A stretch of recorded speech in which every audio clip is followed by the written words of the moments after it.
நாகை மாவட்டம் திருமருகல் ஒன்றியம் ஏர்வாடி ஊராட்சி பரமநல்லூர் கிராமத்தில் வென்ஸ்பன் என்ற தனியார் நிறுவனம் மண்குவாரி அமைக்க மாவட்ட நிர்வாகத்திடம் அனுமதி கோரியுள்ளது.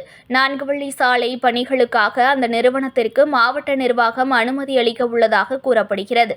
இதனிடையே பரமநல்லூர் பகுதியில் வாய்க்கால்களை துத்து நிலத்தை சரி செய்யும் பணிகள் நடந்து வருகிறது. இதனால் ஆத்திரமடைந்த அப்பகுதி மக்கள் மண்குவாரி அமைக்க எதிர்ப்பு தெரிவித்து நாகை மாவட்ட ஆட்சியர் அலுவலகம் முன்பு போராட்டத்தில் ஈடுபட்டனர். வெல்ஸ்பன் தனியார் நிறுவனம் அனுமதி பெறாமல் வாய்க்கால்களை துத்து குவாரி பணிகளை தொடங்குவதற்கு எதிர்ப்பு தெரிவித்தும் குவாரிக்கு அனுமதி வழங்க எதிர்ப்பு தெரிவித்தும் கோஷங்களை எழுப்பினர். பதாகைகளை கையில் ஏந்தியபடி 300க்கும் மேற்பட்ட பகுதி மக்கள் பங்கேற்ற ஆர்ப்பாட்டத்தில் பெண்கள் மற்றும் விவசாயிகள் பெருமளவில் பங்கேற்றனர். குவாரி அமைத்தால் நீர்வளம் பாதிப்பதுடன் கடும் வறட்சி ஏற்பட்டு கால்நடைகள் தண்ணீருக்காக தவிக்கும் அபாய நிலை ஏற்படும் என்றும் கிராம மக்கள் வேதனை தெரிவித்தனர்.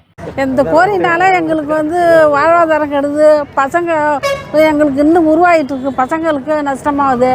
ஆடு மாடு மக்கள் அந்த பக்கம் ஆடு மாடு மேய்க்கிறது போகிறவங்க ஒரு தவறு விழுந்துட்டா கூட அது எங்களுக்கு தான் அது நஷ்டம். அது வணக்கம்.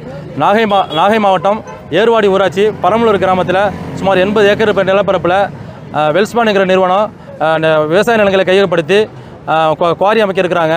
அதை பலமுறை நாங்கள் தடுத்து நிறுத்தி அதை கேட்கல. அவங்க பலமுறை நாங்கள் 6 மாத காலமாக மாவட்ட ஆட்சியர் மற்றும் தாசில்தார் டிஆர்ஓட்டெல்லாம் மனு கொடுத்தோம். இந்த கிராம மக்கள் அதற்கு எந்த நடவடிக்கை எடுக்காத காரணத்தினால வீட்டில் இருந்த எங்களை இன்றைக்கி வீதிக்கு வர வைக்கிற சூழ்நிலையை உருவாக்கிட்டாங்க.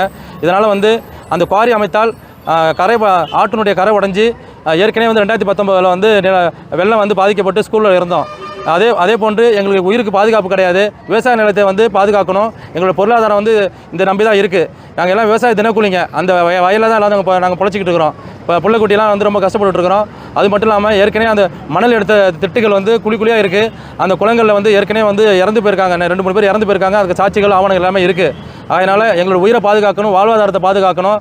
மணல் குவாரியை தடுத்து நிறுத்தணும். அதுக்கு தடை செய்யணும். அனுமதிக்கக்கூடாது. அனுமதி ரத்து செய்யணும்.